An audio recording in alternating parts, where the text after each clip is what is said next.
Hello, friends. I think we're live. Maybe we're live. We'll see.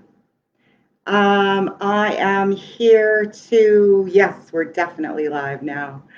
I am here for a couple of reasons. In an hour and 3 minutes, I will be having a masterclass called Three Human Attributes Your Child Needs to Be Safe from Bullying. It is also the same human attributes that we as adults need to be safe from bullying. So please join in. To get the Zoom link, you need to register at nosuchthingasabully.com/3-human-attributes.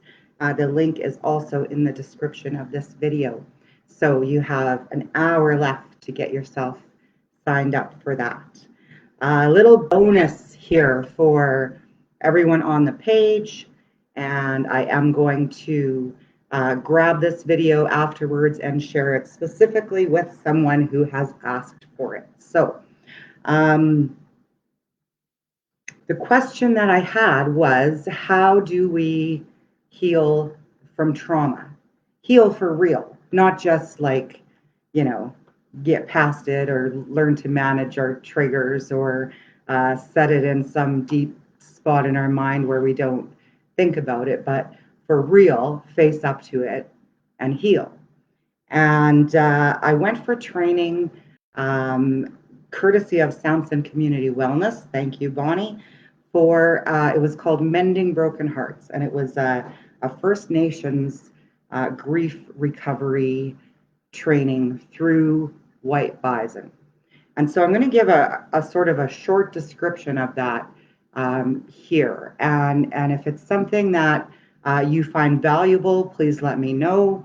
Please do check out White Bison and also Samson Community Wellness runs from time to time, runs Mending Broken Hearts programs within their organization. So Mending Broken Hearts, it starts off with a look at residential schools and intergenerational trauma.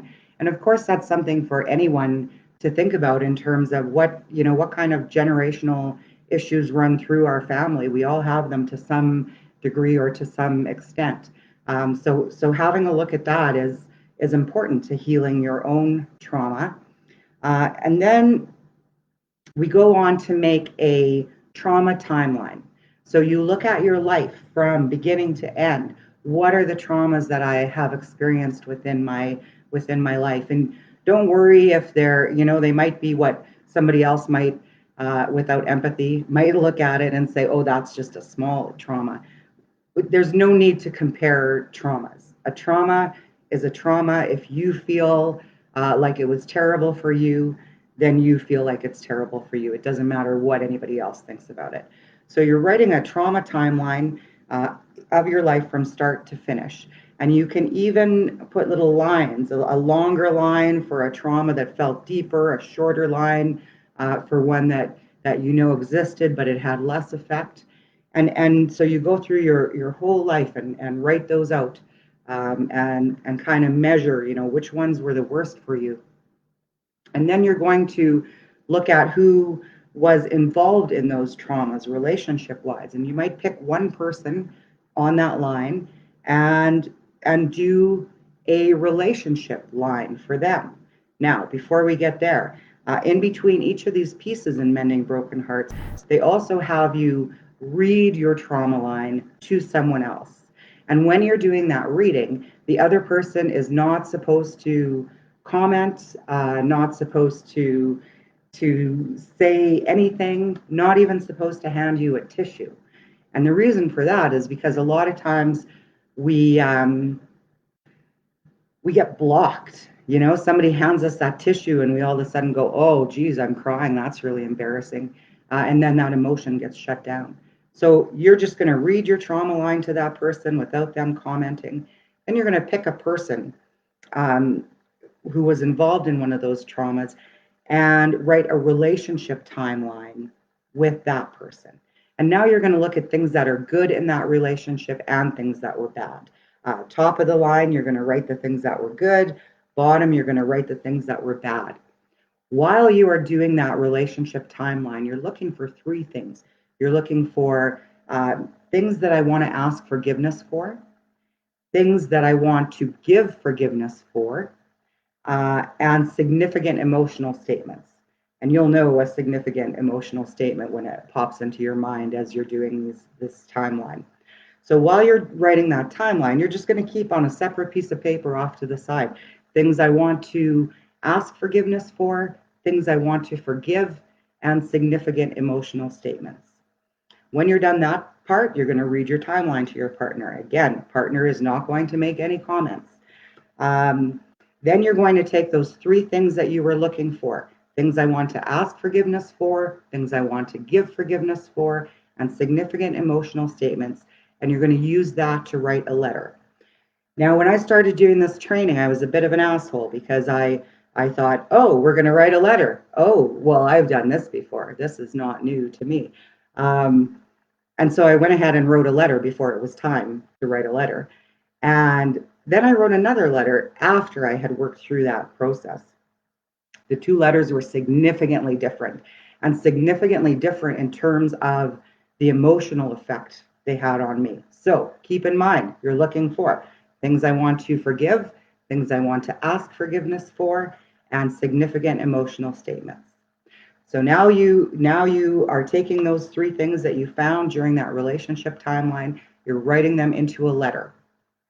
Um, then we do a forgiveness ceremony. And for in my groups, that involves holding on to a rock, any stone. It could be a special crystal if you wanted it to be, but it can just as well be a stone from the riverbank or from the gravel road outside. And you hold that stone in your hand and you think about the things that you want to forgive and the things you want to ask forgiveness for, and you put all of that into the stone. And then you put that stone in water. My favorite way to do this is to have some natural water, a lake, a river, something like that. But if you don't have that, that is okay. A lot of times in my classes, we'll just use a vase or any container filled with water. And also, when I'm doing this in my classes um, at community wellness, we're also doing a lot of smudging in between, in the morning and in between each thing. And again, when we're doing the forgiveness ceremony. And then once you've thought everything into that rock and put the rock into the water, now you can have a burning ceremony with that letter and with any of the other papers that you want to burn. Now, for people with a lot of traumas, you might have to go back to that timeline again. Pick another trauma, pick another personal relationship, and work through it. And you do that as many times as it takes. And what this does really is it kind of rewires your brain into thinking about things a little bit differently. It opens up different ways of thinking. It opens up releases of energy when you are able to think about things in terms of forgiveness, asking for forgiveness, and giving forgiveness. Um, and a lot of times, sometimes people are resistant to this because they're like, well, then people have done things to me that they don't deserve to be forgiven for. And that's okay. I get that. I totally get that. Um, but sometimes within those pieces, there's things that we need to forgive ourselves for.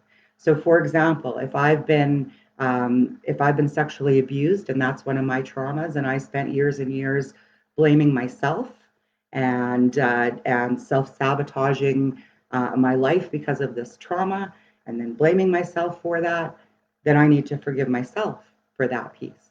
So it's not always even just about forgiving other people. Sometimes it's just forgiving ourselves for different things or being too hard on ourselves. So I'm gonna end this. This video got a little bit long. I'm gonna end it here. I sincerely hope that it is helpful for someone.